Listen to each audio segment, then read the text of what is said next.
பார்த்திருக்கிறேன். ஆனால் இன்றைக்கு இருக்கிறானே இந்த விஜய், தாவேகாவுடைய தலைவர் தளபதி விஜய், இவரை போல நான் பார்த்ததை சொல்கிறான். நான் அவரை பார்த்து கேட்கிறேன். அவரை பார்த்து நான் கேட்கக்கூடாது.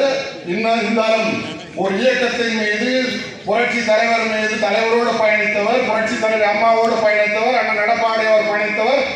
புரட்சி தலைவரை காட்டிலும் விஜய் பெரிய தலைவரா? புரட்சி தலைவர் அம்மாவை காட்டிலும் விஜய் பெரிய தலைவரா? நான் எப்படி வேண்டாம் பேசலாமா? உன் வயசுக்கு அப்படி பேசலாமா? நானே உங்களை இப்படி கேட்கக்கூடாது. இருந்தாலும் நான் இந்த கட்சியுடைய மாவட்ட செயலாளர் வகையை கேட்கிறேன். என்ன பிழைக்குது? என்ன பிழைக்குது? என்ன பிழைக்குது? அவமானமாக இருக்கிறது, அவமானமாக இருக்கிறது. தயவு செய்து நீங்கள் யாருக்கிட்டாலும் போங்க, அது உங்களுக்கு என்ற சொந்தம். உங்களுடைய அரசியல் சகலத்துவம் முடிந்து அஸ்தமம் ஆகிவிட்டது. நீங்கள் எங்கே வேண்டுமானாலும் போங்கள், அதை பற்றி எனக்கு கவலை இல்லை. இப்படி நீங்கள் இந்த இயக்கத்திலே வளர்ந்து அவர் இருந்த நிலைமையெல்லாம் உங்களுக்கு தெரியும். இன்றைக்கு அவருக்கு நிலைமையெல்லாம் தெரியும். நான் அதற்குள்ளே எல்லாம் போக விரும்பவில்லை. ஒரு இயக்கத்தில் இவ்வளவு உயர்ந்த நிலைக்கு வந்துவிட்டு கருத்து வேறுபாடு சொன்னால் இருந்தால் அணியாக இருந்தால் நாகரிகம் அவர் மதிப்பு மரியாதை உயர்ந்திருக்கும்.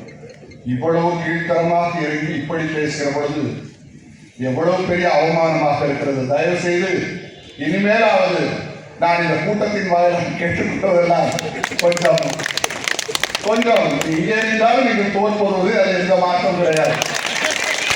எந்த மாற்றம் கிடையாது.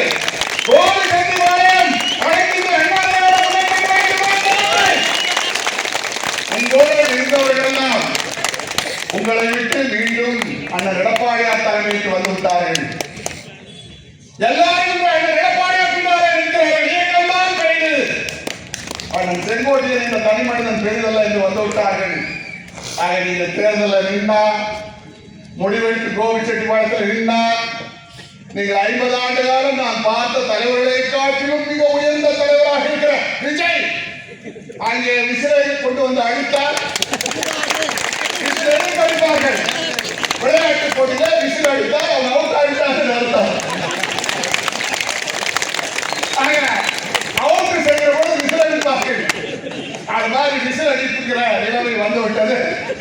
தயவு செய்து நாவடக்கத்தோடு பேச வேண்டும் என்று நான் இந்த கூட்டத்தின் வாயிலாக கேட்டுக் கொள்கிறேன். யார் போனாலும் யாரை பார்த்து இணைக்கம் நிற்காது. அண்ணா திராவிட முன்னேற்ற கழகம் என்பது ஒரு காட்டாற்று வெள்ளம். இந்த வெள்ளம் ஓடிக்கொண்டே இருக்கும்.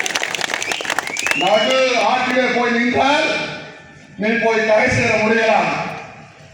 ஓரமாக நின்றால் ஒதுக்கி வைத்திருக்க அதிமுக பயணித்துக் கொண்டே இருக்கும். இது வரலாறு. அதனால் அதிமுக விட்டு வெளியேறியவருடைய நிலையெல்லாம் உங்களுக்கு தெரியும். ஆகவே இந்த இயக்கம் 100 ஆண்டு காலம் இருக்கும் என்று நம்முடைய புரட்சி தலைவர் அம்மா சொல்லியிருக்கிறார். அதற்கு முன்னாலே நம்முடைய இதய டாக்டர்